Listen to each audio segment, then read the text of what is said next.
Already 2 status పెట్టాను, 3 photo status పెడుతున్నాను. Hello, ఏం చేస్తున్నావు? ఏం లేదు, టీవీ చూస్తున్నా. ఎవరెవరు? ఒక్కదాన్నే. ఫ్రెండ్స్తో సిట్టింగ్లో ఉన్నట్టున్నావు. రవి స్టేటస్ చూసా. ఎంజాయ్, బట్ ఎక్కువ తాగేయద్దు.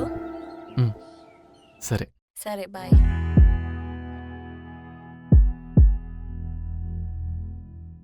ఏరా, ఫ్రెండ్స్తో టైం స్పెండ్ చేస్తున్నా, నాతో టైం స్పెండ్ చేయలేదు అలిగిందా? రేయ్, ఇప్పుడు తను అలా బిహేవ్ చేయట్లేదురా. నార్మల్గా ఉంటుంది. ఎంత మాట్లాడాలో అంతే మాట్లాడుతుంది, ఎంత అవసరమైతే అంతే చేస్తుంది. తను ప్రేమిస్తుందే గాని నన్ను ప్రేమించమని అడగట్లేదురా. నాకెందుకో తనతోనే టైం స్పెండ్ చేయాలనిపిస్తుంది. తను ఒంటరిగా ఉంది. I should go and I want to spend time with her.